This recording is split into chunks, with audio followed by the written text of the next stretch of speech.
Hello everyone, this is the NPC Dungeon, and I am your host and game master for the time being, as always. And as promised, I have an episode for you today about making your game just a little bit more immersive for your players. I also have prepared the final story in the Balk trilogy for now. Yeah, it's as weird as it sounds, but if you haven't checked out the other two episodes yet, I recommend them. They're my most recent stories before this week, and I personally think they're pretty funny. I also recommend you go ahead and check out my last two DM advice episodes if you haven't yet. They're all about how you can help the game run a little more smoothly as a player, and how you can improve and increase your confidence as a DM or a GM. But this week it's immersion, so let's learn something.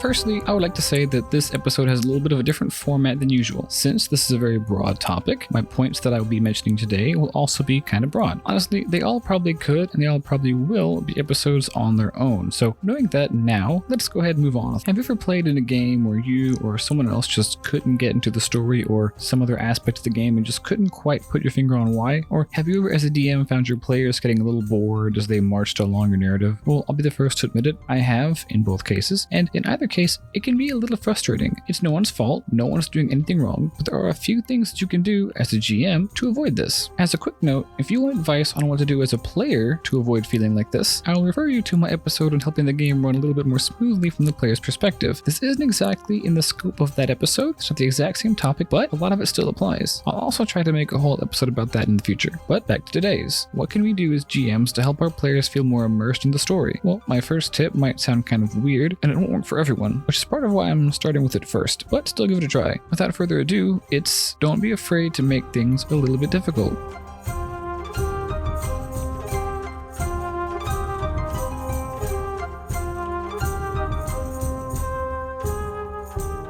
I know it can be tempting, especially for new DMs, to just make your combat easy and say that everyone wins, and honestly, there's nothing wrong with that mindset, and there are certainly groups like that. Some people really just prefer role-playing or puzzles or whatever else, and if that's you, great, that's fine, but don't leave yet. Combat isn't the only thing that can be difficult. You have negotiations, puzzles, escapes, and all kinds of other interactions and encounters that you can very well up the difficulty on. And if you are running a more combat-heavy game, and even if you're not, a more hard-fought victory is usually much more satisfying, fun, and at least for me, immersive. It's not difficult to see why. You have to get into your character's head to think strategically and win, and the threat of losing puts you right in their shoes. And when you win, you share in their victory. Let me go ahead and clarify something here as well. When I say make things a little more difficult, I'm referring to things that your players have to do, not checks, saves, and rolls. I'm talking about difficult combat where your players have to think strategically, complex puzzles and riddles where your players have to come together to figure it out, and strange problems that they have to overcome together and solve. High DCs aren't always bad, but they should definitely be fair and realistic, and generally speaking, it's much easier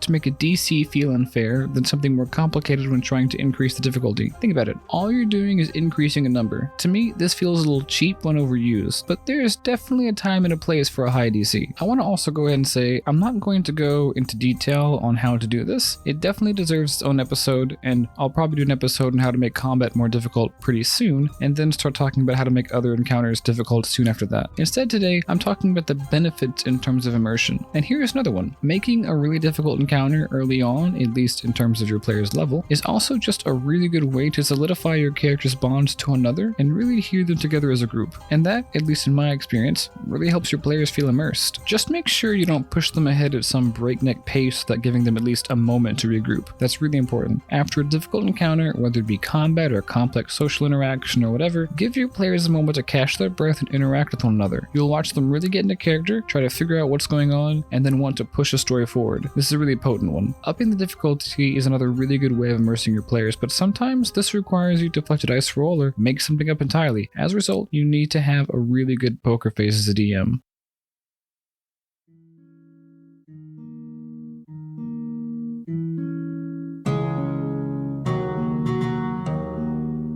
This one may also sound kind of weird, and it may sound a little deceptive, but think about it. As a DM, you literally put up a screen in front of you to hide your dice rolls. We've all heard the advice before to fudge a dice roll every now and then because, well, you have to. And this may be either to keep your players from dying or to make a given combat or something just a little more difficult, and I can't tell you how many times I've had to change a monster's modifier, HP, or something mid-combat, for example, so that I could make sure my players actually had a challenge. Obviously, don't overuse this one. This is precisely why we plan. I already touched on why we don't overuse used this in previous episodes, but I'll mention it again in my next point. For now, just know it's easiest to immerse your players in the game, and just in general, best for fairness and a whole host of other reasons, just not to overuse it. But notice I didn't say if, I said when you do find yourself having to resort to this tactic, it's usually best to act as though it was all part of the plan and as though you never had to change a thing. For one thing, this is because when you have to stop and change something, you're holding up the game, and few things remind you that you're playing a game more than that game being held up. Obviously, you'll end up holding up the game occasionally, and that's fine, it happens, no one's perfect, but you do want to minimize the number of times you have to do this. Plus, changing the game mid-game brings direct focus to the game and almost filters the experience through that lens, so it feels less like you're in a world and more like you're watching a world. If there are any writers listening to this, you may notice a similarity with what I just said and what are called filter words in writing. If you don't know, filter words are words like thought, saw, and heard that filter the experience of the story through the main character instead of just directly describing it. For example, you could say she heard an enormous crash erupt from above, or you could say an enormous crash erupted from above. See the difference? The first one has that filter word heard and just serves to remind you that you're reading a story. The same goes for changing things and forcing things to occur mid-game. It just brings attention to the game. If you need to do it, try to do it secretly. But you may be thinking, there are other things too that acknowledge the game that don't take people out of it. What's the difference here? You are absolutely right. So let's look over some of those things now. Let's look at the most obvious one first, and that is looking up and discussing rules. This one's even more unavoidable than the last one. It comes up a lot more, but it's fine as long as you keep it brief. I feel like players go into the game expecting this, so you have a little bit more wiggle room here than you do with some other similar matters. Plus, and more importantly, it doesn't affect how the game is actually played. It's simply a rule clarification of how the game is actually played. And clarifications are fine occasionally. They actually help the game run in a fun and balanced way. So, as I said a second ago, I feel like people are going to go into really any game expecting this. But, as you might have guessed, I do have one more example for you, and this one really blew my mind the first time I saw Brennan Lee Mulligan of Dimension 20 do it, and that is telling your players the DCs they have to beat. If you asked me a few years ago, I would have been way against it, but now I actively use it. Why? Because again, it doesn't actually affect the way the game is actually being played. It's another clarification, and this one actually has the added bonus of even upping the tension. If the player knows the stakes they're up against, the stakes immediately get higher, and it's so much more satisfying when they beat the odds. For example, if one of your players rolls a natural 20 on their save, that's cool enough that it is, but if you tell them they have to beat a natural 20 before they even roll it, and then they roll the natural 20, that's just triumphant. So in general, the main difference is what affects how the game is actually played and progresses. If you have to make a change to that, do it in secret and don't lead on. Have a good poker face and watch your players get lost in your world and in the narrative you've created for them. Now, a quick caveat before I go on to the next point, and that is this last point that I just mentioned won't work for every single DM or every single group. Some people don't mind the more casual style, and for some people that just is their play style. And if that works for you and if that works for your group, fine, that's great. Just if you want to give it a try, don't be afraid to look at this method a little bit as well. But we're going to move on to my next point. And as I hinted at earlier, it goes right along with this one.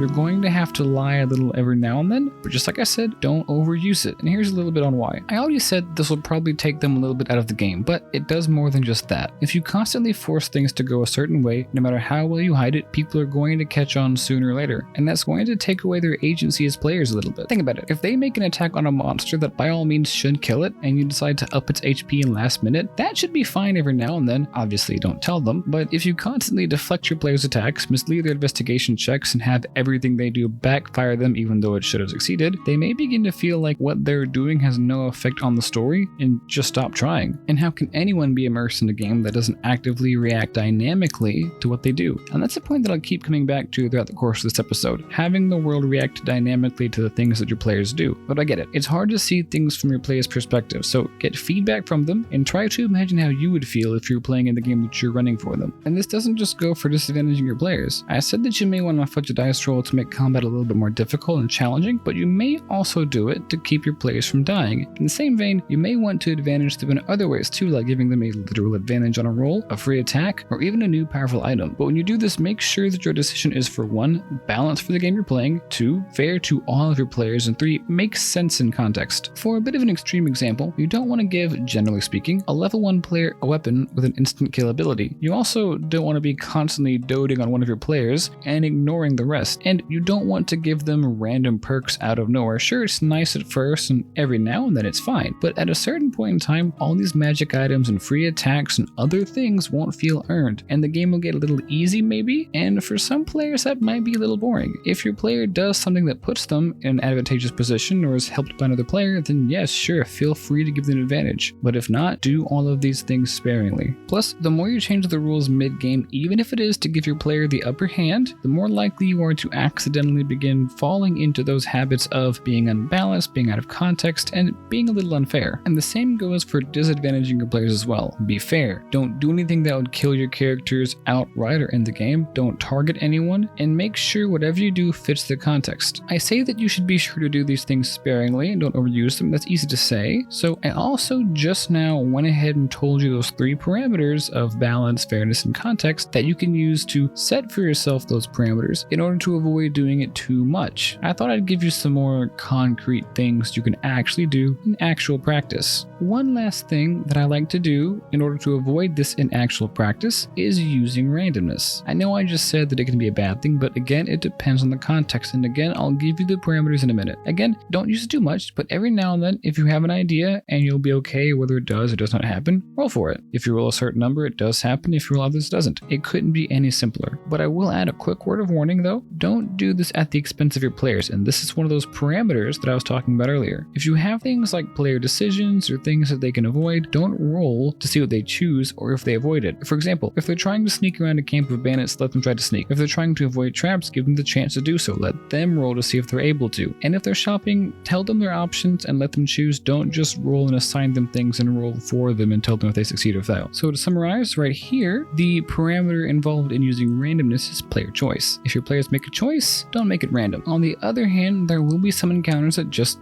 happen that your players can't avoid. That's the nature of the game. You make encounters for them and they go through those encounters. So let's go through a really quick example before I move on to the next point, just so that we can see this principle in action. I literally just ran an encounter where my players were randomly attacked by a bunch of blights, which, if you don't know, are sentient mounts of plant life, as my players rode on a wagon down a dead forest. Not only did this encounter just happen, but they also had a few NPCs with them. Now, I have a hard time keeping track of NPCs during combat, but I didn't want them to just not be present or not be doing anything, so I had an idea. This wagon had a bit of a weird sunroof situation, so I had them leap outside of the top of the wagon and fight from up there while the players held anything off that happened on the inside. And honestly, I didn't actually think too much about what the NPCs were doing. I just occasionally, in combat order, showed them slashing other plants outside, but I didn't want the players to feel like that was just an act or a backdrop and that they weren't actually doing anything. So when a new blight tried to enter, I had an NPC roll against it. I just rolled 2d20s, and the NPC tried to stop it. If they rolled higher than the blight, they succeeded. If not, they failed. And they kept succeeding. So I'll be honest, I eventually fudged a dice roll, lied about a roll, and had one of the blights trying to enter throw the NPC off the wagon and crawl in through the window. Don't worry, it wasn't a particularly important or loved NPC or anything like that. My players literally just met them. And no, I don't feel guilty. It was just a fictional character, not a real person. Anyway, I also gave these blights on occasion a little bit of extra strength. That definitely made the combat a little bit more difficult, but it was still fair, and they succeeded, if only by the skin of some of their teeth. Notice, kind of like how I hinted at earlier, I only changed numbers so my players would have no really easy way of guessing. If I had changed something like a DC or an AC, things would have been a little bit different. That would have definitely felt a little bit unfair. So yeah, you do have to walk up to a fine line and complete a bit of a balancing act, but if you don't overuse it, if you use the parameters I mentioned earlier, don't force any choices, only change things that your players can't see, use a little bit of randomness within those parameters, and keep a good poker face who should be in the clear. Sounds like a lot, but it's not in practice, trust me. The next point that I'm going to mention goes back to something that I mentioned earlier. Remember, I said to make sure that the world is dynamic, and one of the best ways to do this is by sprinkling in those little details.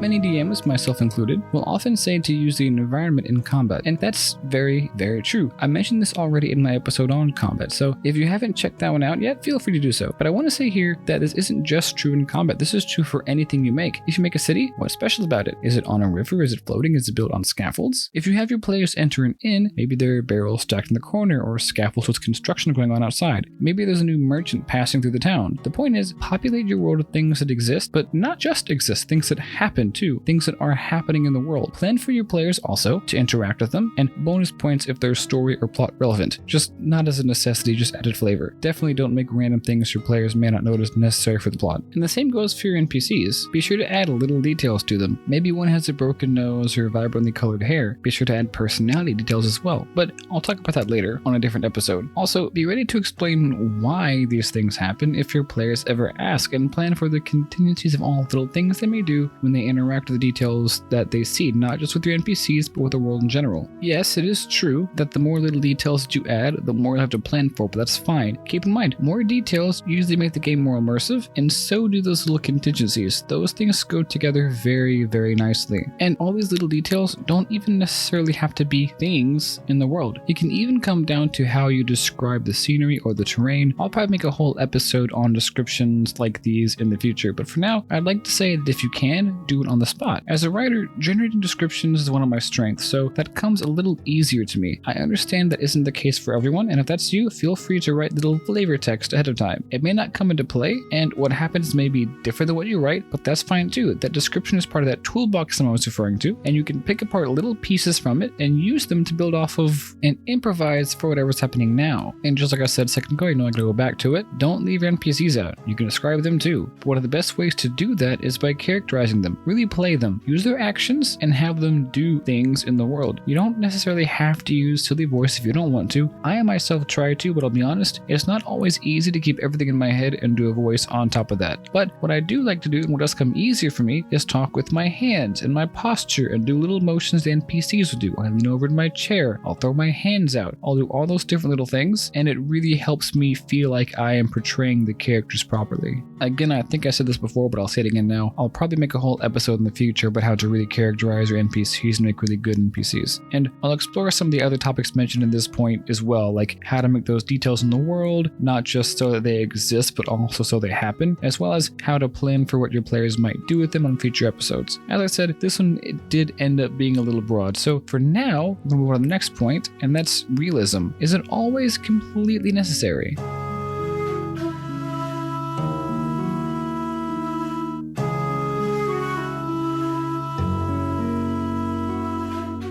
Short answer, no. Of course, this is my final and briefest point, but it won't be that brief. I'm always warning you not to take yourself too seriously, and that advice still definitely rings true here. It's tempting to be super self-critical and think, man, those guards shouldn't have aimed that bad, or historically speaking, that's not accurate, or that's a weird thing for that NPC to do. But again, I want to say this is a game. I know this may sound a little counterintuitive for what this list is all about, but hear me out. You're not immersing your players into a real world, you're immersing them into a fake one, into a game world. Sometimes it's easier to be a little goofy, and if you can do a silly, slightly unrealistic encounter better than a super realistic one, I say go for it. As long as whatever you're doing doesn't affect the game too much, it's fine. The NPCs that I mentioned in the encounter that I was talking about earlier weren't just humans, they were a trio of acrobatic goat people who dressed up as pirates and called themselves the Flying Goatmen. My brother gave me the idea for the name and the pirate theme. They swung on ropes from out of nowhere, wielding cutlasses. Yes, that is absolutely absurd, but it's also pretty funny in my opinion, and my players loved it. And I want to be completely honest, this whole idea about not being super realistic and holding yourself to super high standards is a lesson that I picked up watching Dimension 20. I more specifically have a very vivid memory seeing one of their first campaigns, Fantasy High. The players just showed up at one of their characters' houses where his father was a pirate. This scene in particular showed a bunch of other pirates just jumping out of furniture, swinging in from nowhere, where they've apparently been all along, and breaking into song against their will. This scene really stuck out at me and struck me as something completely absurd, but it's funny, it gets the idea across, and it's just an interesting encounter. No more than that. You see, if you set yourself really high standards for realism, you'll never reach them again. This is a game, and as a game, the main goal is to have fun. Plus, this is mainly improvisational. Things are going to happen that are ridiculous. So, being kind of goofy, not being super realistic, that kind of sets the bar, it sets the standards, and it sets the expectation so that you and your players know what you're getting into, and exactly how much realism to expect. People want to say that realism is the key to immersion, but honestly, I don't see why. It's those details, it's that difficulty, and it's that poker face you have to have in those moments where you have to do things as a DM that directly impact how the game is played, that to me seem to really make that immersion. Where things matter for the game, such as realistic consequences, yes, by all means, be realistic and be as fair as you need to be. But if you have a goofy NPC or something, don't sweat it. Chances are that's probably a good thing. It doesn't actually affect the game all that much. So I hope you enjoyed this episode. Thank you for listening to it. That's all for this week's DM advice. I know it was a little bit of a different format, and all of my points that I mentioned here can and probably will be whole episodes on their own. I also realize there's a lot more that I can say about helping your players feel more immersed in the game, from how to use their backstories to how to pique their interest and give them goals in various quests, so expect another episode on this as well as episodes for all of those topics specifically in the future as well. Feel free to check out this week's story, the finale of the Bonk trilogy, and come back next Friday, because that is when I post episodes on Fridays, where I'll talk about how as a DM or as a GM you can help the game run a little more smoothly, and where I'll tell a few short stories about one of my favorite characters I ever played as a player in this game. And until then, let's learn something.